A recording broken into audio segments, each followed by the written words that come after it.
David versus Goliath comes back to the country. That's powerful.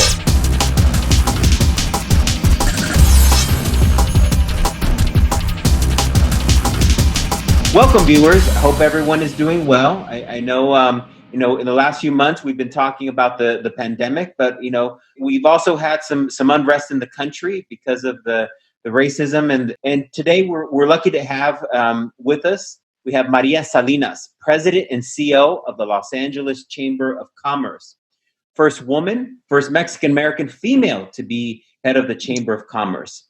The Los Angeles region independently would be the 14th largest economy in the world, representing diverse industries from small business, corporations, academic institutions, and other organizations and entities. Again, Ms. Salinas, welcome and thank you for joining us today. Thank you very much for having me. Very excited to be here. So, let's get straight into the questions because you're an extremely busy individual. Ms. Salinas, could you please share with our viewers something about yourself? Something about myself. Well, I'm born and raised here in Los Angeles. My parents are immigrated here from Mexico, from Jalisco, Mexico. And they came here in pursuit of the American dream. And from very early on, it was always about raising their children in a system where with educational opportunities, they could go on and be something in life, is what my father would say. So to me, growing up and having their influence and seeing their hard work, I think is what has shaped me in the person that I am today. I love living in Los Angeles. I went to school here at Loyola Marymount University.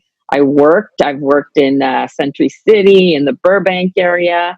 And I feel like this is a great town, a great city. And certainly I love the global aspects of Los Angeles.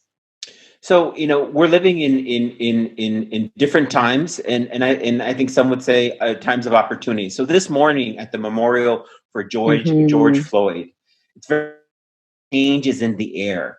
How does this change affect you and your role as the head of the LA Chamber of Commerce? I ask you this question because Los Angeles by itself, again, would be the 12th largest economy, and your role is central to economic justice. So again, how does this change affect you and your role as the LA Chamber of Commerce? Yeah.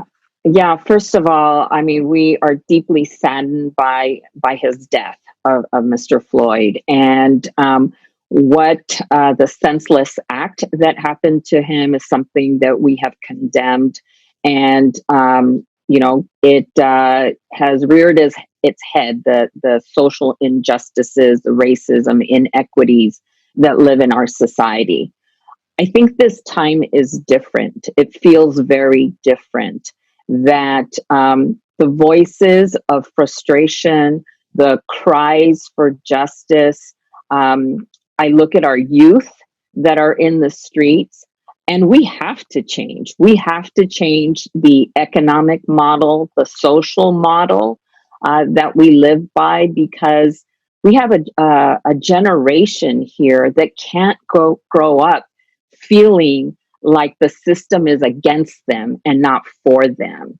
So as head of the chamber, I think one of the things that we can contribute is how do we ensure that there is economic prosperity?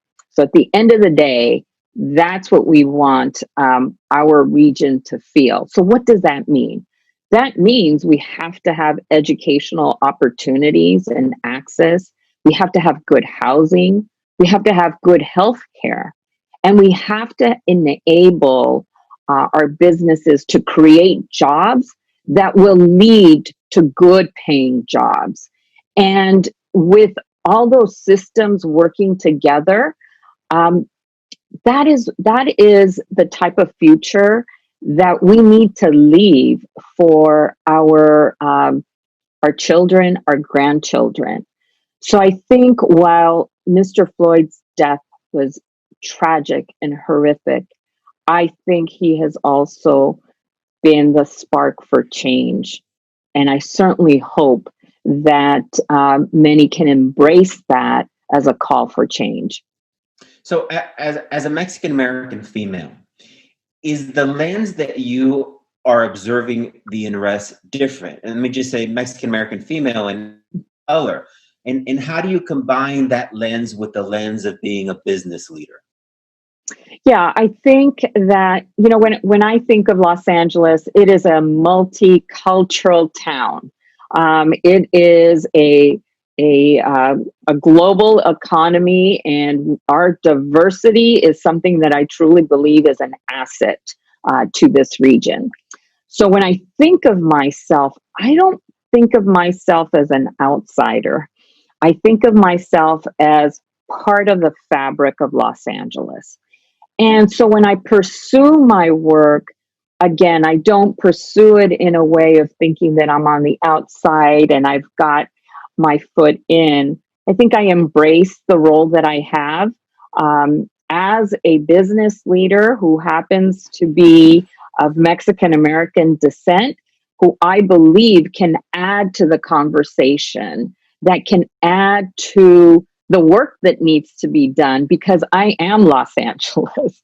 I'm a Latina. I am born from immigrant parents. And if we were to just look at the demographics in this region, I represent much of what Los Angeles is. Thank you. So the backbone of our economy is small business. So according to a recent study from Stanford, over the last 10 years, the number of Latino business owners grew 34% compared to 1% for all owners and business owners in the United States. Where do small businesses stand regarding support from federal stimulus, state support, and support from the chamber and the city? Yeah, I think let me start and speak a little bit about the stimulus, because I think this was something that we knew very early on, that when this particular loan that the SBA was offering, the PPP loan, the Paychecks Protection Program, great program, really very attractive to provide small businesses with relief. However, in order to apply for that particular loan, you needed to be able to work with your bank. And as we know, there are different sizes of small businesses. There's the small businesses that are much more established, and they have their bankers, their lawyers. They have a team around them that can help them navigate. They have a team that they have good relationships with traditional banks. They can walk in and talk to their banker and expedite things like this.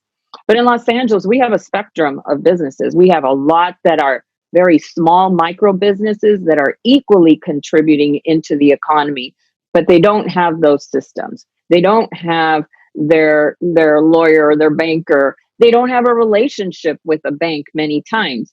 Latinos, don't like to have debt if they don't have to. And if you just, go to a bank to just create to have your depository account, and you don't have a bigger relationship with the bank, then that kind of leaves you on the outside when you are in great need, because there isn't that system to create those bonds with professionals like bankers. And so we saw very early on that there would be a gap for much smaller business, many of them minority-owned businesses, Latino businesses, immigrant-owned businesses. And one of the things that we were calling for at the chamber is, how can government step in? Government, through whether it was the county in this particular case or the city of Los Angeles. Both of those entities created loan funds to help small businesses and to really focus on underrepresented minority-owned businesses that weren't having the success of achieving a loan through a traditional bank. If you had to pinpoint where systemic racism is within business, right? Within business, because commerce is very important and we want to encourage it. Where would you say, if you're a Latino business owner, if you're an African-American business owner, where do those owners and entrepreneurs face systemic racism? It's very interesting that you say that. I just had a conversation with a colleague from the Greater Los Angeles African American Chamber of Commerce, and we spoke of things like procurement and policies around procurement. So if you just think about the spend, the spend that whether it's a public agency or a private entity, they spend money, they buy goods and services. And if you just add up all those dollars, it's a very large amount. And so the thinking is from a minority owned businesses to have access to participate in some of that spend, that could make a big difference to a small business because all of a sudden they're tied to a contractual relationship where they can have regular earnings and they're providing a service. But because they're small, the system looks at them in a disadvantaged manner and maybe sets them aside to work with a larger organization. And so the system isn't really designed to get at that small business owner directly. And I think that's part of the policy work that we're trying to do at the chamber to ensure that we can bring those large entities that are spending the money and wanting to spend it locally, wanting to invest it into small businesses that are here locally, the diverse small businesses here, and ensure that those businesses are ready to work with large organizations. So I think when I think of one of the biggest barriers, I definitely think about procurement because that's business development for small businesses. And I think if we can address that system so that there's greater opportunity for the small businesses that are clamoring for access, I think that's one way we can help open the door. So Mayor Garcetti just announced that a reduction in the police budget or a proposed budget of 150 million and 250 million in investment in communities of color. What can you tell us about the plan, and have you given thought to it yet? Well, we're actually going to be sitting down and speaking with Chief Moore in the next couple of days. And those are the type of things that we as a business community want to understand. There is a very important role that public safety plays within the, not just for business, but for our own well-being.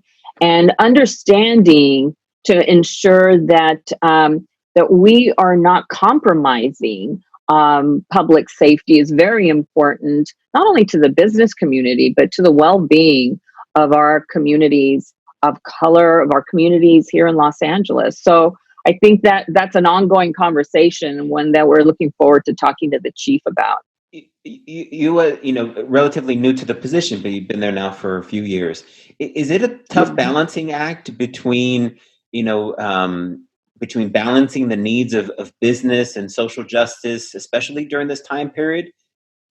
I think that the chamber has always been at the forefront of justice and equity and ensuring that that there are systems in place and opportunities for greater access and greater educational opportunities and housing. So to me, the chamber aligns with the values that I have. It is a unique place. Our business community has been very giving over the years, supporting initiatives like homelessness and education and things of that nature. Is it a balance? I think there's a balance in everything that we do in life, right? From a social justice perspective, to whether it could be things in politics or in business. But I think the chamber is a very special place. I think it's a place that has a heart. I think you should know that last year, the board of directors of the chamber adopted a new vision for the chamber, and we call it a thriving region for all. And so to me, that was a very bold statement that the chamber made that, and it isn't new. It's something that has been in the fabric of the chamber. It's that we care about moving the economy forward in an inclusive manner, making sure it's equitable for all, and ensuring that those that are on the margins can also participate in an economy that is growing. Now, we're in a tougher position today because we are definitely seeing the impact of the health crisis and now with the unrest. But I think it becomes even more important for the chamber to lean in on its values of saying that we do want to see a thriving region for all. And it's very simple to me. Thank you very much. So moving on to education, there's a saying, if not us, then who? If not now, then when? California is 48th in spending on education. How do you get racial and ethnic equality without education funding requirement? And what is the role of the chamber in that? Yeah, I think education is very important to the chamber, quite simply because the educational systems need to be working because that's where our future workforce is sitting right now. They're in those classroom seats. And so that has been a priority for the chamber for many years to ensure that there are policies in place that ensure that there's access and that there's attainment on the educational levels. Right now, as you know, the governor has proposed a budget with a pretty significant deficit. We have been working with our education partners to ensure that we protect those dollars for the higher ed systems and just education in general. But that is something that we very much think should be a priority. We've relayed that to our elected officials and to the governor's office as well. Thank you. So are there changes that individuals can take, specifically, for instance, in the Latino and African American communities, to improve their skill level to build lasting wealth and economic freedom? And let me tell you where this question is coming from. To say, look, in this situation, people of color are at risk with regard to the jobs and the pay in those jobs. So when we're looking to build economic wealth and independence, what are some of the things that both communities could say, you know what, these are the changes that we need to make because we saw this test of COVID and we don't like what we see? So let me answer it this way, and let's see if I get to the crux of your question, because what you're talking about is, how do we, close that gap when it comes to wealth and income, right? And, having sat on the Governor's Future of Work Commission, this was something that we looked at very closely.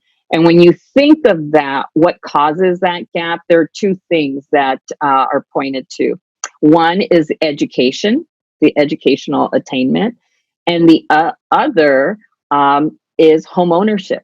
And in my family, I can just tell you from my experience on my family is that, the goal was always to own your own home, because by owning your home, you had assets, and assets meant that you had a net worth, and that contributes to, the equation, if you will, of how we bridge gap. Though those things are at risk today, obviously education, we need to keep fighting for more funding so that there's greater access and that we're creating opportunities, not limiting opportunities.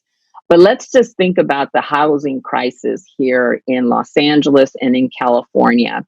That is a significant issue, the housing affordability. So if we can't contribute and be part of those kinds of wealth creation metrics and wealth creation opportunities, then how does that work? Where else are there opportunities? And another area that I would argue has to be in the financial literacy area. I didn't grow up talking about retirement accounts or savings accounts. That's not something that was a commonplace in my home. And yet, now as an adult, I see how important those financial literacy understandings of what it means to be self sufficient from a retirement standpoint. I know the state has a lot of programs that they've put in place to ensure that there's that kind of mindset from a savings standpoint or a retirement standpoint. But we really need to move those things to the forefront, because we have young families out there that are not investing in their own retirement plans. That's a gap that they won't see today, but they might see 30, 40 years from now.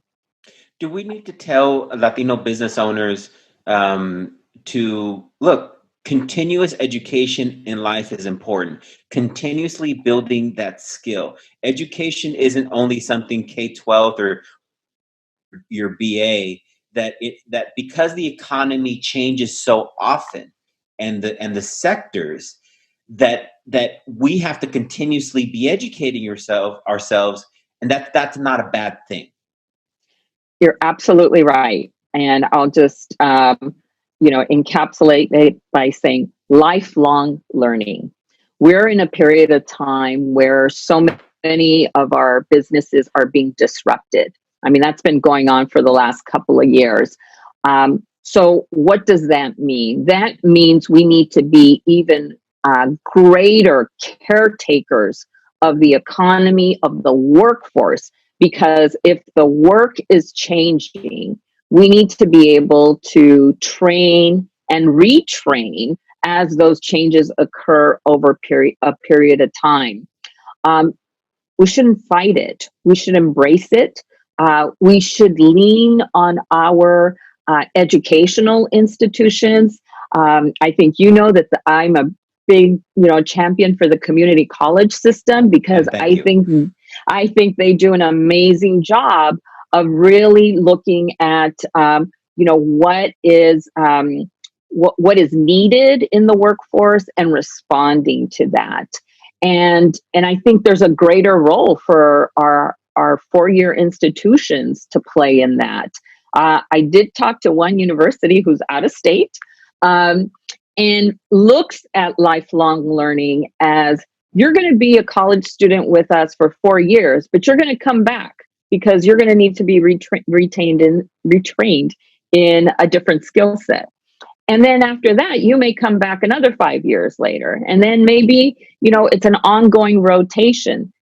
For them to think about learning as a lifelong experience, that's probably very accurate in terms of where we need to be today. Thank you. So just a few more questions. So one observation that I've made is I'm not seeing that Latino leaders, both political and business, are comfortable with the discussion of race and ethnicity, especially right now. Is this a hurdle that Latino business and political and academic leaders have to get over with regard to the discussion of race? And it's complicated with Latinos and the different Latino groups. But what's been your observation? What are some thoughts? Yeah, my observation, I'll give you my personal feeling on this. I think it's a hard conversation. It is a hard conversation. If I think of myself, a woman of color, I certainly grew up observing, either, racism that my parents experienced, or being around that and observing that.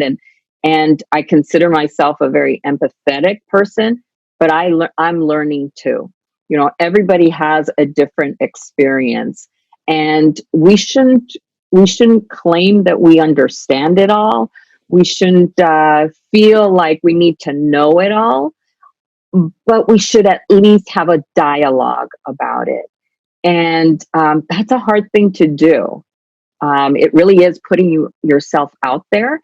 But if we don't do it, if we don't have the conversations, I'm afraid that it might be a worse outcome. I think we need to face it and realize that, once we start having that conversation, we're not alone in the feeling of it being an uncomfortable topic. But I think we have to lean in on that. I've seen that in my own organization at the Chamber, where we've created safe spaces, I call them, so that we can have just really open conversation. And I'm so glad that we've done that. It's hard to do, but I'm so glad that we've done that, and we'll continue to do that. So one I asked a few folks, that I was doing this interview, and one of the questions was, what's the Chamber doing to foster Mexican American, Latino, Africans, and other communities to foster broader representation in the Chamber? Yeah, well, I think I have. I'm very proud of the team, the leader, not only the leadership team. I'm very proud of the staff that we have at the Chamber. I think it's a diverse team, and we will continue to ensure that we are looking, that we're casting a wide net when we are hiring. So that is definitely something that's very important to me. I've stopped certain searches because I didn't have a diverse pool, and they've gone on longer than expected. But I think talent is out there. So I don't buy the comment that, well, this is it from a talent perspective. So that's me internally. I think our board, we've tried to look at that and see where do we have opportunities to grow our board and to have it reflect the business community of the region. And that's across several spectrums. Certainly ethnic background is one, gender, and even the size of companies that we have. Our membership is about 68% small businesses. But that's not quite the mix that we have today in our board composition. So that'll be, an ongoing work for us. I'd like to think that one of my personal goals coming on board to the Chamber was to embrace the diverse communities in Los Angeles. I was very familiar with the Latino Chamber and other, chambers and economic development organizations. And in every program that we've done, we've tried to build a coalition around diverse business organizations, diverse community groups that can be part of that at the Chamber. And I really hope that those organizations that we partner feel that it's an authentic collaboration, because we definitely believe that they're equal partners with us in so much of what we do. We could always do more. We will always continue to do more, but having diversity, having equity, ensuring that we have a good inclusion model and that people feel that they belong at the Los Angeles Chamber, that's one of our goals. That's a pillar for us, and it lives within our mission. And it's certainly a priority for me to make sure that we live up to that. So your family's from Jalisco in Mexico. So given that the U.S. is given that Mexico is the U.S.'s biggest trading partner and destination for a lot of U.S. investment, is there any policy of the Chamber towards the bilateral Mexican relationship? Well, we even go beyond that. One of the things that's a priority for us right now is how do we become a region that can be the center point for the USMCA. So the new NAFTA that was signed, if you look at all the trade between US, Canada, and Mexico, you cannot ignore the power that the Los Angeles region has behind that new agreement. We have formed a coalition, if you will, between the Mexican consulate here in Los Angeles, as well as the Canadian consulate. And we have brought together those two consulates along with the U.S. Chamber and ourselves to be the conveners in this region for that agreement. So, bringing all the business partners that live here in this region that make that agreement work and that agreement happen, that's something that we'll be doing and doing more work around. In fact, just in this coming week, we're kicking off our presentation of that. So that's one thing. But definitely on the bilateral, I have met with even the mayor of Ensenada came to meet with the chamber. I've met with the San Diego Regional Chamber of Commerce. And there's definitely opportunities for us to look at how we work together from a bilateral perspective. Is Mexico's response to COVID and the still growth in the cases in Mexico, is that concerning how Mexico's economy may not gear up again, and then that may have a negative effect on our regional economy?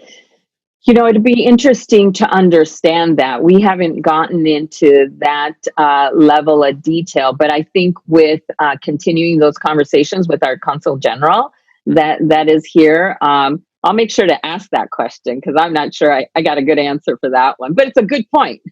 Thank you. So if you were here 10 years from now, looking back, what are some of the policies and implementations of those policies that would have occurred to make our region better?